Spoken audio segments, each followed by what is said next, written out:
خبروں کی خبر میں آپ کا استقبال ہے، خیر مقدم ہے۔ دیش و دنیا کی تازہ ترین خبروں کے ساتھ میں ہوں آپ کا دوست ابرار الحق۔ آگے بڑھنے سے پہلے ایک نظر سرخیوں کی طرف۔ بی سی آئی کے دفتر میں چوری، لاکھوں روپے مالیت کی آئی پی ایل کی 261 جرسیاں غائب، سیکیورٹی گارڈ ہوا گرفتار۔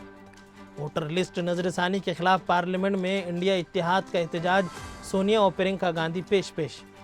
پولیس اور ہندوتوا ہجوم نے کارگل جنگ لڑ چکے سابق فوجی حکیم الدین کو غیر ملکی قرار دے کر شہریت کے ثبوت مانگے، خاندان نے لگایا الزام۔ کسی ملک کے لیڈر نے آپریشن سندور روکنے کے لیے نہیں کہا، لوک سبھا میں پی ایم مودی نے توڑی چپی۔ مولانا ساجد رشیدی کے خلاف ایف آئی آر درج، ضرورت سے زیادہ بلند آواز میں اذان دینا مکروہ تحریمی، امیر شریعت مراٹھواڑہ مفتی معیز الدین قاسمی کا تشویشناک بیان۔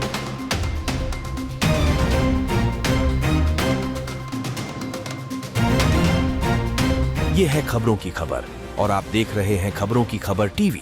ناظرین، ممبئی کے وانکھیڑے اسٹیڈیم کے کیمپس میں دنیا کے سب سے امیر کرکٹ بورڈ بی سی آئی کا دفتر ہے اور اسی دفتر سے لاکھوں روپے کا سامان چوری ہو گیا۔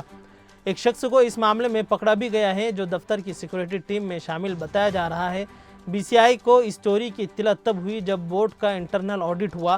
اس معاملے میں سیکورٹی مینیجر کو گرفتار کیا گیا۔ اس پر الزام ہے کہ اس نے آئی پی ایل 2025 کی 261 جرسی چوری کی ہیں، جن کی قیمت تقریباً 6.5 لاکھ روپے ہیں۔ لائیو ہندوستان .com کی خبر کے مطابق ملزم کا نام فاروق اسلم خان ہے، جو بی سی آئی آفس کی سیکورٹی کا حصہ ہے۔ مبینہ طور پر چرچ گیٹ کے وانکھیڑے اسٹیڈیم واقع بی سی آئی کے دفتر سے ملزم ایک اسٹور روم سے جرسیوں کا ایک پورا کارٹون لے گیا۔ پولیس کے مطابق ہر جرسی کی قیمت تقریباً 2500 روپے تھی۔ بہار میں ووٹر لسٹ کی خصوصی گہری نظر ثانی ایس آئی آر کے خلاف انڈیا اتحاد میں شامل اپوزیشن جماعتوں کے اراکین پارلیمنٹ نے بدھ کے روز پارلیمنٹ ہاؤس کمپلیکس میں شدید احتجاج درج کرایا۔ کانگریس پارلیمانی پارٹی کی صدر Sonia Gandhi, Congress general secretary Priyanka Gandhi, Samajwadi party, Rashtriya Janata Dal اور دیگر جماعتوں کے رہنماؤں نے مکر دوار کے قریب مظاہرے میں شرکت کی۔ مظاہرین کے ہاتھوں میں ایک بڑا بینر تھا جس پر تحریر تھا کہ ایس آئی آر جمہوریت پر وار اور وہ ایس آئی آر واپس لو، ووٹ کا حق چھیننا بند کرو کے نعرے بھی لگا رہے تھے۔ مظاہرین کا کہنا تھا کہ بہار میں ووٹر لسٹ کے موجودہ نظر ثانی مہم دراصل دلتوں، اقلیتوں اور پسماندہ طبقات کے ووٹنگ سے محروم کرنے کی ایک منظم کوشش کی جا رہی ہے۔ ناظرین، پونے کے چندن نگر علاقے میں پیش آئے ایک واقعے نے نہ صرف ایک خاندان بلکہ پورے نظام پر سوال اٹھا دیے ہیں۔ ٹائمز آف انڈیا کی رپورٹ کے مطابق 1999 کی کارگل جنگ میں حصہ لے چکے سابق فوجی حکیم الدین شیخ کے خاندان نے الزام لگایا ہے کہ پولیس اہلکار اور ہندوتوا نظریے سے وابستہ افراد پر مشتمل ایک ہجوم ان کے گھر میں داخل ہوا، انہیں اور ان کے اہل خانہ کو آدھی رات کو نیند سے جگا کر شہریت ثابت کرنے پر مجبور کیا گیا۔ خاندان کے مطابق ہفتے کی رات تقریباً 30 سے 40 افراد ان کے گھر پر چڑھے، دوڑے، نعرے بازی کی، دروازہ پیٹا اور گھر میں موجود خواتین کے ساتھ بدتمیزی بھی کی۔ رپورٹ کے مطابق حکیم الدین کے بھائی ارشاد شیخ نے بتایا کہ وہ ہمیں دھمکا رہے تھے کہ اگر ہم نے کاغذات نہ دیے تو ہمیں بنگلہ دیشی یا روہنگیا قرار دے کر حراست میں لے لیا جائے گا۔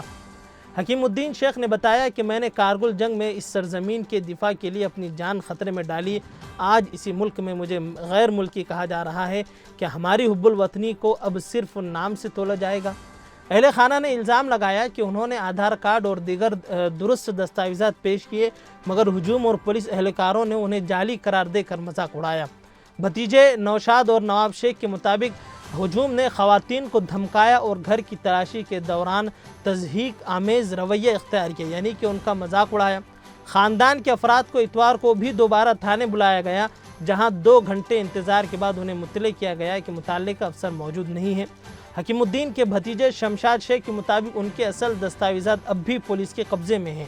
خاندان کے مطابق حکیم الدین کے علاوہ ان کے 2 بھائی نعیم الدین اور محمد سلیم بھی فوج میں خدمات انجام دے چکے ہیں اور بالترتیب 1965 اور 1971 کی جنگ میں شریک رہ چکے ہیں۔ ارشاد شیخ نے کہا ہے کہ ہم نے فوج میں نسلوں تک کی خدمات دی کہ اب بھی ہمیں اپنی وفاداری ثابت کرنی ہوگی۔ پولیس نے میڈیا کو بتایا ہے کہ انہیں کچھ مشکوک افراد کی موجودگی کی اطلاع ملی تھی اور کارروائی اسی بنیاد پر کی گئی ہے، مگر خاندان نے الزام عائد کیا کہ یہ کارروائی منظم طریقے سے صرف مسلم نام والے خاندان کو ہراساں کرنے کے لیے کی گئی۔